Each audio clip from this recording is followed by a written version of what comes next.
Gruesome Magazine. Got a special treat today. Right here to my right, at least on the screen, is Mr. Dave Bertolino. He is the man who, for decades, can we say decades? We can say decades. Say so, yeah. Ran Spooky World, which is iconic, haunted. This wasn't even an attraction. What was it? It was a lifestyle. It's considered, and of course we, latched onto that when the press called us that. We were America's first horror theme park. And that was our jingle that played, 15-second little jingle liners in the throughout radio and TV land. And so we were America's first horror theme park. And we were called that because we had everything you can think of. We had a elaborate 22 stage stop hayride with little vignettes performed along the trail, along with 6 highly themed haunted houses, and lots of horror celebrities, as you know, some of our friends, that were signing autographs every night. And this ran for an entire month in October. It wasn't open any other time of the year, correct? It was just from October 1st? Just, the 31 days of October. In early years, we tried, opening early. It just didn't have the same feel to it. And plus, as we grew, we redid all of the passageways to make them wider. Capacity could grow. And we added more attractions. So as a result, we didn't need the extra days. What we needed was bigger, opportunity, more space, additional haunts, which we kept building and building. Yeah, it's an amazing story. And I mean, it literally starts from the beginning. The documentary goes from basically your inspiration at some local hayride thing. And you were like, I can do this bigger and I can do this better, right?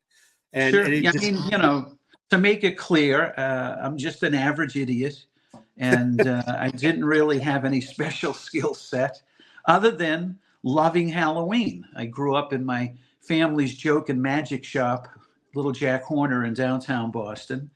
And then we added a costume section and a magic section. And, my, background was specializing in Halloween from 14 years old. And then later being headhunted by Ruby's Costume Company as one of their sales managers on the East Coast. So that gave me, additional expertise into Halloween. But when it came to Halloween entertainment, I was just selling some small amount of props to little haunted house attractions, a lot of fundraiser, JC's Knights of Columbus thing. But finally, I got to see somebody doing the first hayride that I ever saw. It was in New Jersey, where they had some stage sets. And I thought, my goodness, I would like to kind of expand on what they're doing and take it to another level, which is exactly what we did back in 1991. Yeah. I mean, you gathered this kind of rogues gallery of artists and carpenters and just people who kind of shared your passion for your vision, right?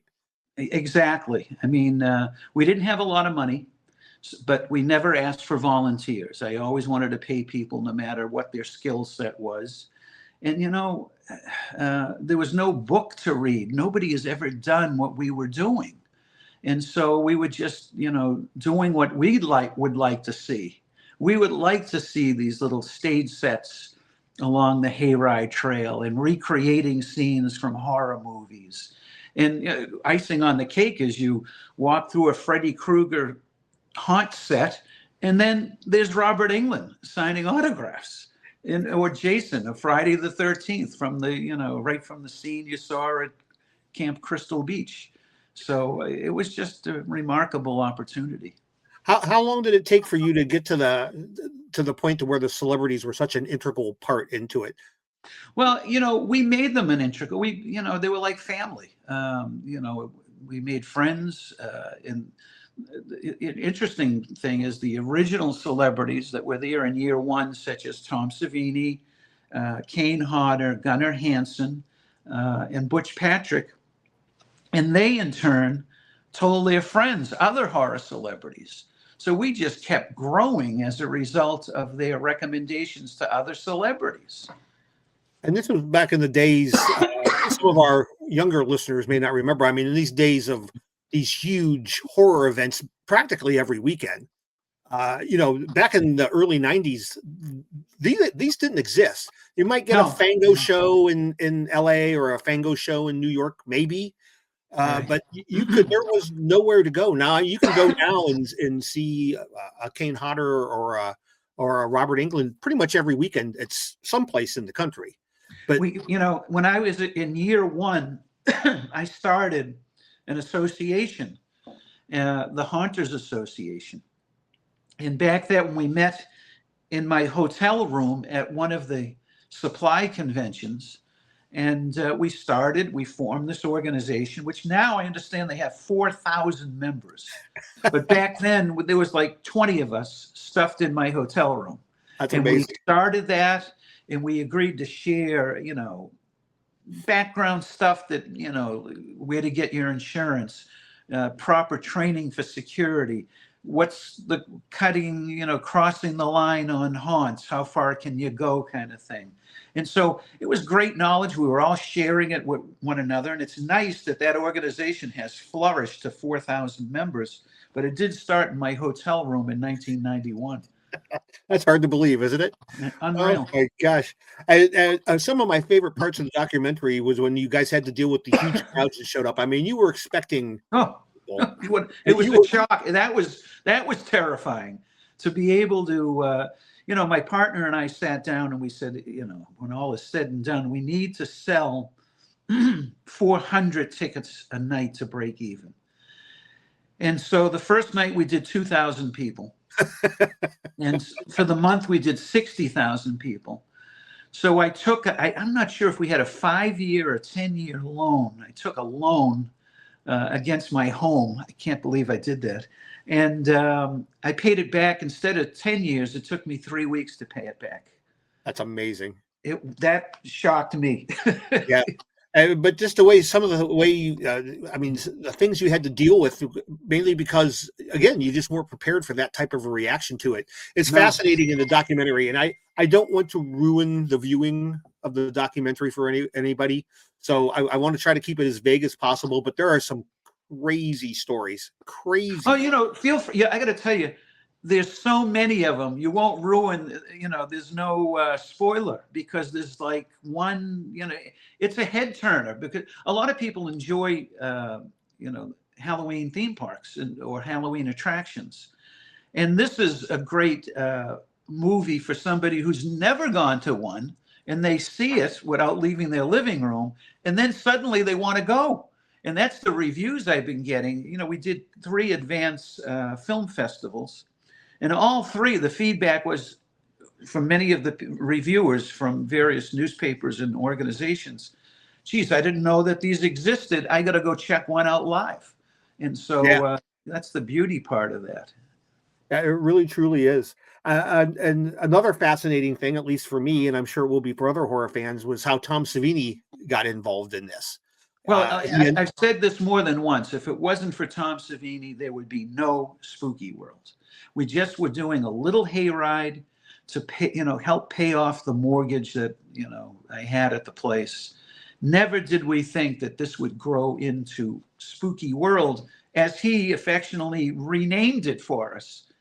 In year one, he sees us turning away crowds. The people are thrilled with the hayride, but they're saying, we want more. And so Tom stayed on and came back summer after summer and added other haunted house attractions. Yeah, he would tell me, I hooked up with Tom in late 90s, probably 97, 98. And one of the first things he told me is like, you gotta make it up to Massachusetts. You got to come to Spooky World. Yeah. You gotta come. Unfortunately, I never did make it, but it was his pride and joy for sure. So he had his own haunted attraction in there, right? It was like Tom Savini's haunted house or Tom Savini's. Yeah, we actually named the very first house after Tom, and he put a lot of time and effort into it. The effects were great. They were wonderful. Yeah, that's great. Another thing in the documentary that I loved was when you guys decided to do this like horror museum. I think you just called it a horror museum. Isn't that what you called it? And it became Yeah, this it was the kind of American collection of Horror Museum. serial killer. Yeah.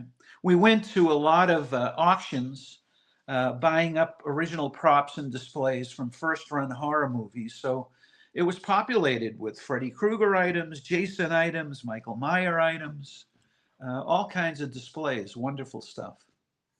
So what happened to all that when Spooky World eventually dissolved? What did Well, you just auction it that's off? another thing. It actually exists outside of Nashua, New Hampshire. And so they're running it with the hayride and some haunted houses. They didn't have the museum, so we sold that off to a buyer, Yeah. an individual. So they, this fellow has it populating his lobby in his business, actually. That's pretty cool. Yeah, that's actually really, really cool because you had some fascinating things. I mean, that would have been something to see. So let's talk a little bit about the actual documentary itself. How did it come to be? How did you decide, hey, I want my story told, or did somebody come to you No, about it? actually, it was an idea from a neighbor of mine. His name was Quinn Monahan, and he was directing some projects for media. And he said, I'd love to do a documentary on you, and I have, an investor partner who's interested in doing that. And so it came to, the start date, and the investor partner pulled out. So Quinn came to me and he said, geez, I really would like to do this, but with my ideas and not my partner's. And I'd really like to go forward with it. So I, in turn, said, okay, I will help you and give you some capital that you can draw, while you're making this movie. And so it came about. He did lots of footage, lots of interviews, put it together, and with the help of some great editing, we pieced together. But here's the nice thing about this, David. I had original footage from the early days of build out. Well, So here you I was see, going to ask you about that. I mean, who has that? I mean, it's just incredible. Exactly. Who keeps that kind of stuff? But here I do. I have video that's in the movie of the barns being refurbished and us shoveling the manure to clear to make haunted displays, and building the hayride area, and all of this build out is taking place fast forward in the background of all these horror celebrities reminiscing. And they've got, as you know, some great stories that happened at Spooky World. Just over the top stuff that they have it's never been shared before. So this is kind of all the secrets revealed about a haunted house attraction, all the behind the scenes kind of stuff. Yeah, there's some really, really great stuff with Linda Blair that I really found enjoyable. It was great seeing Gunnar Hansen again. I miss him so much. He was such a force in the genre. But yeah, I mean, it's just phenomenal. I was going to ask you, like, all that archival footage. Like, were you literally like digging through closets looking for this stuff? Or I did. I kept everything. The interesting thing is I had a lot of broadcast media people who worked at Spooky World, and they would bring their, professional equipment and film it, and then they'd give me the material. Yeah. And so I just kind of stored it in the attic forever. And then we, dug it out and said, oh my God, I can't believe, you saw the Tiny Tim wedding live on the Tonight Show from the Spooky World karaoke stage. I remember that. Oh, it was just phenomenal. You saw, Elvira and Linda Blair. We brought in Tiny Tim, and he would sing Tiptoe Through the Tulips in his finale of each show and throw out plastic tulips to the audience. And then Bobby Boris Pickett, every night, would go on the stage, in between cocktails, by the way, and he would sing a medley of his one hit, the Monster Mash. And he would make no bones about it. That's his one song that he made a career on. Where did you house all these people when they came in for like literally months at a time? The Super 8 Hotel down the street. Ah, There was no luxury hotels back then. that's awesome. I think that's great. And then to get them to commit to that much time too is phenomenal. Well, I mean, Kane made a good point of it. He said, David Bertolino paid for my house. Yeah. You know, Jason paid for my car, but Spooky World paid for my house. I mean, he made more money signing autographs at Spooky World than he ever did filming Friday the 13th. It's amazing. It really is. The fan base, horror fan base, has always been phenomenal. You know, if you put out a quality product, they're going to come. Absolutely. And you know, that's one of the things I love about the horror fan base more than anything else. Yeah. So how does Tom Savini is an executive producer on this? Yes, sir. As I believe Tony is as well, correct? Or am I making that up? No, this was long before Tony. Okay. Yeah. How did you wrap him back up into this? Did you just like call him up and be like, "Hey, Tom, we're doing this"? And Yeah, I mean, when this started to come as an idea, I thought, you know, Tom lent his name to the original build out of Spooky World. Maybe we could convince him to lend his name to the movie, since he's, you know, in it throughout the movie. You see his magic and his in his commentary. You know, you know, he was critical of some of my stuff. One of the I laughed out loud at the one thing where you're talking about the great displays or whatever, and then it cuts to him and he goes, "Hey, sucked." Exactly. Yes, he did. That's Tom. That's why we love him. Indeed. So the documentary's out now on streaming services? Yeah, it's on Fandango. I know it's on Amazon and blowing out big numbers. It just got released a few days ago on Amazon Prime. It's called SPOOKTACULAR. And in addition, it was funny, I looked on Amazon and I noticed while I was looking for SPOOKTACULAR, I also plugged in Spooky World. And my book, Spooky World, is coming out next May on Crown Publishing. And Very that's nice. Much more deeper behind the scenes stories of all of the horror celebrities. That'll be so kind of a companion piece to the documentary, if you will. Exactly. Yes. That'll be amazing. Well, we'll have to talk again when that comes out, because I'm going to have to devour that at the moment. In addition, now I'm on a second book already, because that one's finished. And it's a travel guide of the top haunt attractions, Halloween theme parks, and horror cons in America. And it's under, you know, state order. So you can go through, you know, depending upon where you live or where you're visiting, you can look up where you need to go for your horror themed coffee or your Halloween restaurant. What a great idea. It's a great travel guide. It's a wonderful horror and Halloween travel guide. That's great. Do you travel around and visit a lot of these? I've been to 11 major cons this year, flying all around the country. In addition, while we're there, we check out the horror restaurants, horror coffee shops, Sure. and the, you know, the real horror, you know, places such as Salem is one of them, House of Seven Gables, Lizzie Borden's house. And so it has all of those components in there by state order, which is amazing. Wonderful if you're traveling during, you know, any time. I think you stumbled onto something that all us horror fans need and didn't know we needed it.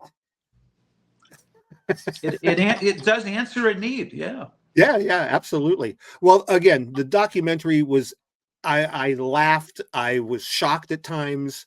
I was moved at times. Your passion and your love for what you were doing certainly comes through. Thank you. The way that your people who you hired and worked with you, how much that they loved you and wanted to keep things going is all, it's all there. I mean, it was like almost like watching a family reunion. It's a sweet love letter to the industry. And it really, if anyone who's not been to a horror or Halloween theme park, you can watch it from your living room, and which will inspire you to go to your local attraction. Do you have a favorite one? There's a lot of them all over the country. Do you have a favorite one if you were going to go? Well, I personally like the old Spooky World. It's, you know, now in the New Hampshire area. It's called Spooky World Nightmare New England. Excellent. I wonder how many people even realize that's still around though, because you don't mention that in the documentary. Yeah, I think, yeah, I'm not sure, but it's doing well from what I That's great. understand. They're doing some great numbers right now. And What do you think of they add Universal? on every year, which is great. They That, add that, new things. That's the important thing. what do you think of Universal opening this year-round horror haunt in Vegas? I haven't seen it. I'm going back there in a week to review it. I'm Yeah. actually going to Universal Orlando to review that. I just finished reviewing a place just nearby here in Thousand Oaks called Reign of Terror. Phenomenal haunted attraction. A 50-minute walkthrough. Wow. Lots of animatronics, lots of actors, highly themed display rooms. And I took Tom Savini with me, and Tom agreed it's one of the best attractions in the country. Amazing. That's great. Well, Dave, I can't thank you enough for spending so much time with me. I want My to pleasure. everybody, please find Spooktacular, watch it. It is an amazing documentary. Thank you. Thank you so much. Absolutely. Thanks so much for your time again.